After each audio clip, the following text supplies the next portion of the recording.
Lmfao, total roll on the ground moment. Eddie had this addiction to swiping humans' coffee off picnic tables and outside dining tables, and coffee would wire him up for the whole entire day, turning him into Flash the superhero with huge buggy eyes and hyperspeed. He asked a lot of questions very rapidly, very inquisitive, that one.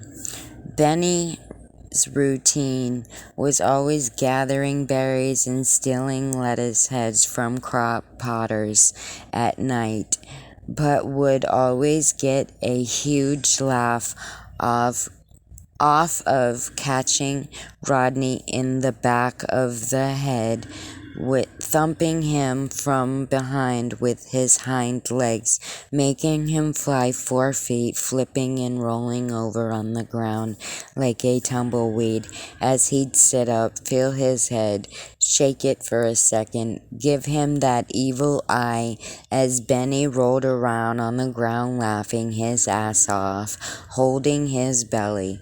Back at the Magical Tribe Ranch, as after a grueling 9 months of court and documentation, Vix's family lost their lawsuit against her for the judgment of 1.2, with everything being in Vix's name, so they could not touch it ever, even if they wanted to. So she was relieved to get that phone call from her attorney. Skeet, they called him, but his name is actually Foos, and a damn good attorney, as he never lost a case in the 16 years he'd been in law. But she knew that war was far from over, as they were some real bottom feeders.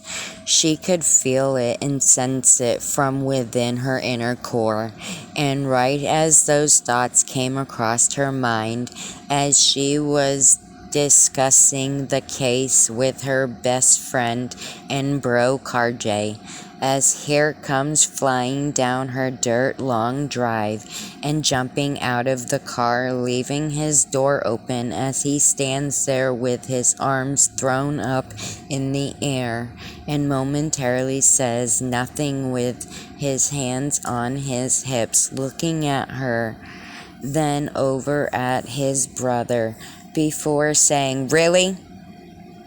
Thanks to you.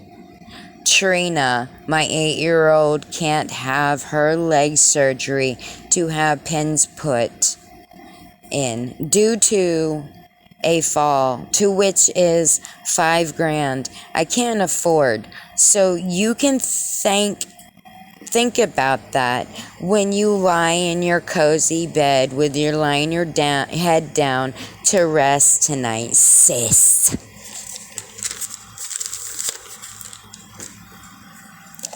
Getting heated, 127. As Karjay stands up as he says, "What? What's up, homie? You feeling froggy? Leap, bitch."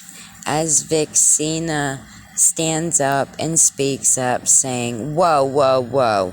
Hold your damn britches and put on the brakes right there, asshole." As his face cringes, "You never not once came to me, asked me for help for nothing. Not once. Because that's my niece and you know damn well I would've, first of all. And secondly, hello. If you were a real man," as she slowly walked to the porch stairs, and he was only standing 30 feet by his Toyota car, leaning on the hood with his butt and arms crossed, as got a damn job instead of living off our Aunt Tia at 20 years old. Hell, I'm only 24 and I got my own shit together. As he replies with, no, that's because it was all handed to you. As she immediately says, no, I earned every cent from age 8 and invested in stocks and more. As he says, oh, so now you think you're better than me now? Raising his voice. As she adds, no, Nikolai. Unlike you, I don't want to be a deadbeat loser and parent while living off my family all my life because I want to be something and someone I can be proud of. A deadbeat bitch. And right as he said that and went to charge at her out of nowhere, he got slug punched right in the side of the head as he went to sit up and pulled a pistol from his jacket pocket and went to shoot her as she shot him twice, once in the right shoulder and once in the side, as he slowly fell and passed out.